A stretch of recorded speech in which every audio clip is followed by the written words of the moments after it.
Dear students, up till now in this chapter we have talked of filters. Today we'll be starting with oscillators and one of the oscillators, phase shift oscillator. So resources used are Ramakant Gaikwad, Op-Amp and Linear Integrated Circuits, second book, Design with Operational Amplifiers and Analog Integrated Circuits. So we have examined op-amps wired as amplifiers or filters up to this point. In this session, we will introduce the use of op-amps as oscillators, which are capable of generating a variety of output waveforms. Basically, the function of an oscillator is to generate alternating current or voltage waveforms. An oscillator is a circuit that generates a repetitive waveform of fixed amplitude and frequency without any external input signal. Oscillators are used in radio, television, computers and variety of communication devices. There are different types of oscillators. They all work on the same basic principle. Oscillator is a type of feedback amplifier in which part of the output is fed back to the input via a feedback circuit. If the signal fed back is of proper magnitude and phase, the circuit produces alternating currents and voltages. To visualize the requirements of an oscillator, we have to consider the following block diagram. So we are having here input voltage which is 0. So this has been shown in the next diagram where we have an amplifier which is having gain A nu or AV and feedback circuit with gain B. V naught is the output voltage and Vf is the feedback voltage. So here in this block diagram you can see the input voltage is 0. The feedback is positive because most of the oscillator use positive feedback. Finally, the closed loop gain of amplifier is denoted by AV. We can see from here that VD is equal to the feedback voltage plus the input voltage and V naught is equal to AV into VD. Moreover, Vf is BV naught where B is the gain of feedback circuit. Using this relationship, we can find V naught by V in is equal to AV over 1 minus AVB. However, V in is 0 and V naught is not equal to 0. That implies AV into B equal to 1. So if we express this in polar format, so AVB is equal to 1 and angle can be 0 or multiples of 2 pi or 360 degree. So this is the condition for oscillations to occur. That is, the loop gain AV into B should be equal to 1 and the angle should be 360 degrees. This is also called the Barkhausen's criteria. So this equation gives two requirements for the oscillator. The first one is the loop gain must be at least 1 and second, the total phase shift of loop gain must be equal to 0 or 360 degree. So if the amplifier causes a phase shift of 180 degree, the feedback must provide an additional shift of 180 degree so that the total phase around the loop is 360 degrees. So the waveforms shown in figure are sinusoidal and are used to illustrate this circuit's action. The type of waveform generated by an oscillator depends upon the components in the circuit and hence may be sinusoidal, square or triangular. In addition, the frequency of oscillation is also determined by the components in the feedback circuit. So we will be first talking of phase shift oscillator. So a phase shift oscillator which consists of an op-amp as amplifying stages and 3 RC cascade networks, 1, 2 and 3. So why 3? Because one RC network can give a maximum phase of 90 degree, which is ideal case. Normally we use 3 stages in RC cascade networks of 60 degree each, making it 180 degree, because 90 is an ideal one. So the feedback circuit provides feedback voltage from the output back to the input of an amplifier. You can see from output to input. The op-amp is used in inverting mode, therefore any signal that appears at the inverting terminal is shifted by 180 degree at the output. The additional 180 degree phase shift required for oscillation is provided by cascaded RC networks. Thus the total phase shift becomes 360 degrees. So this is, we can see amplifier as the forward path and 3 RC networks as the feedback circuit. No input is provided here and the output is a sinusoidal one. So depending upon the components, we can have that the frequency of oscillation depends upon the value of RC.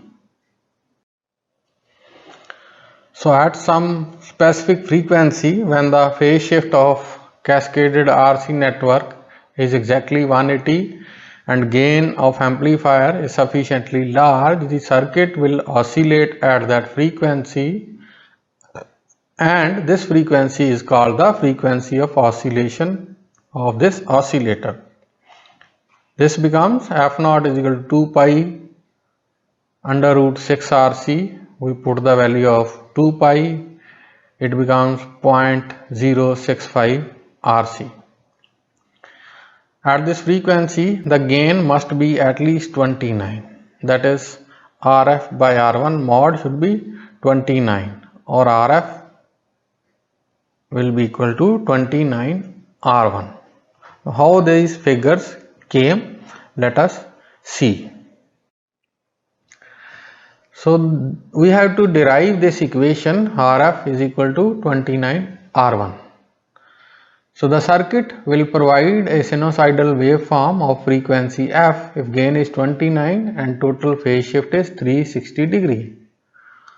For a desired frequency of oscillation, we have to choose the capacitor C and then evaluate the value R for this equation.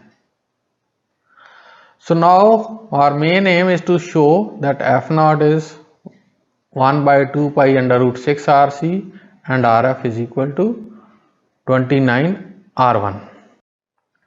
So for that we need to consider this 3 RC cascaded network, that is the feedback circuit. So here we are taking V0 and to this side we are having Vf. You can see here in this circuit. So for simplicity we have to use Laplace transform and the circuit can be represented in S domain. C will be represented as 1 upon Sc and this is R.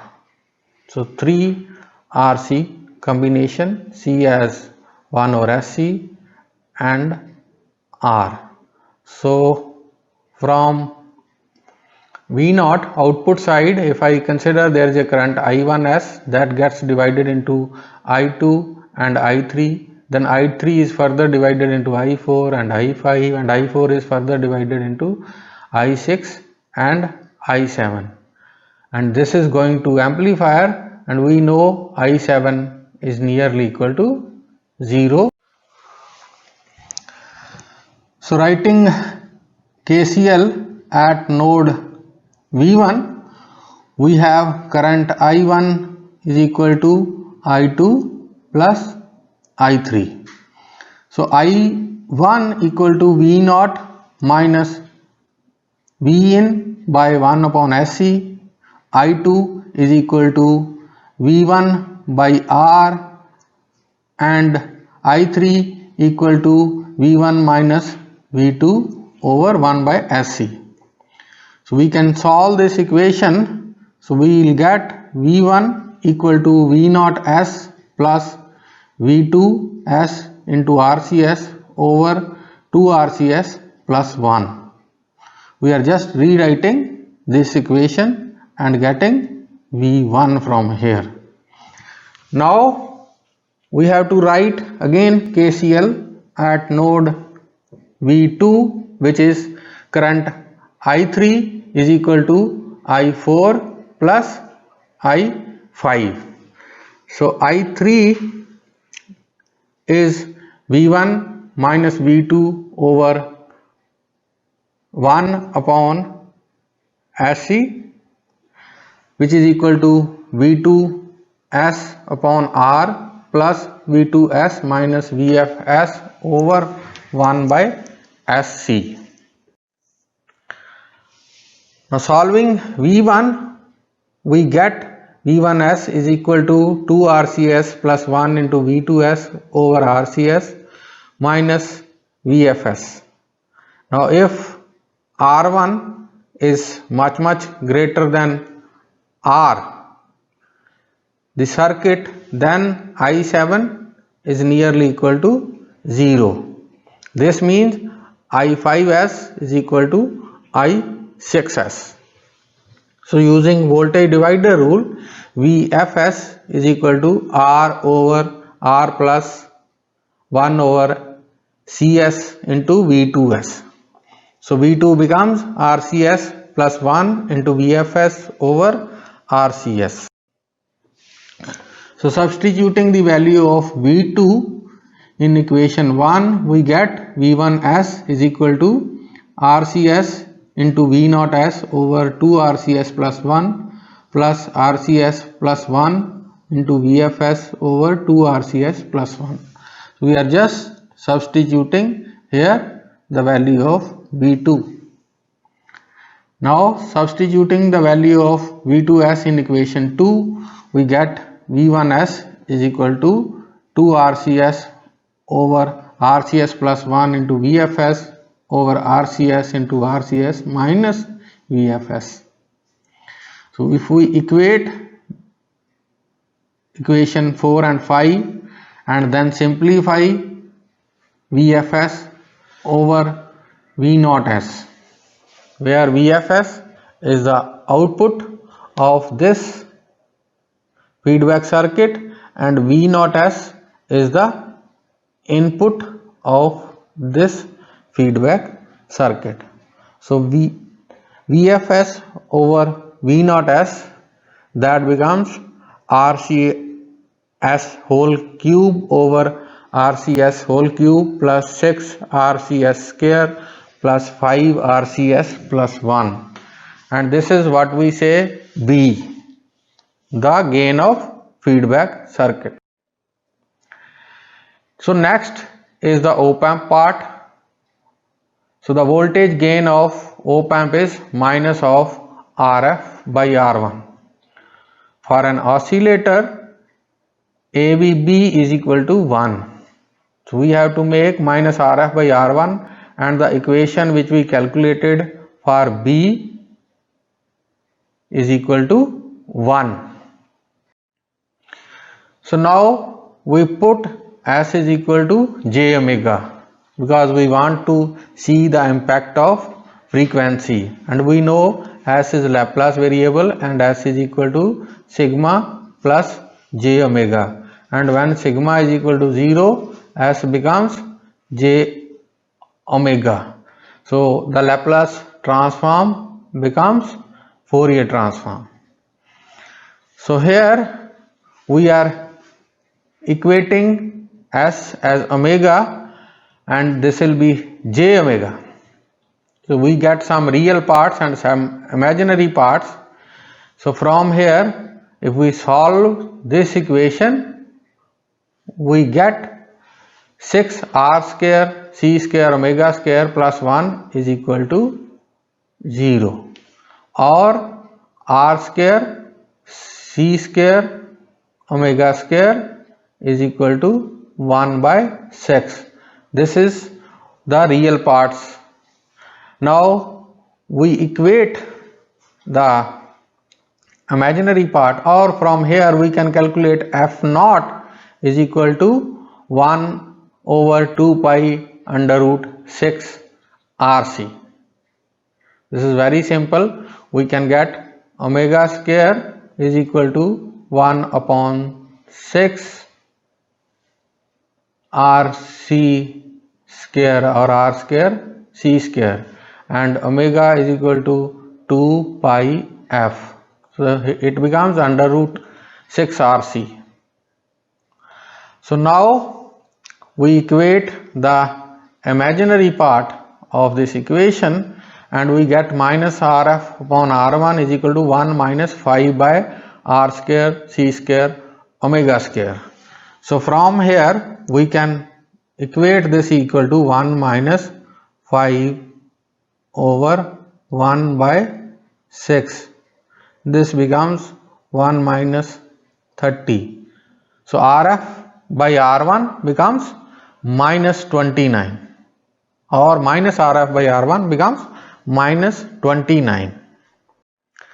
So RF by R1 is equal to 29, and that becomes RF is equal to 29 R1. So this is how we say that for oscillations to occur, the gain should be 29, and the frequency of oscillations should be 1 upon 2 pi under root 6 RC. So by this we are completed the phase shift oscillator. So in the next class we will be talking of Wien bridge oscillator.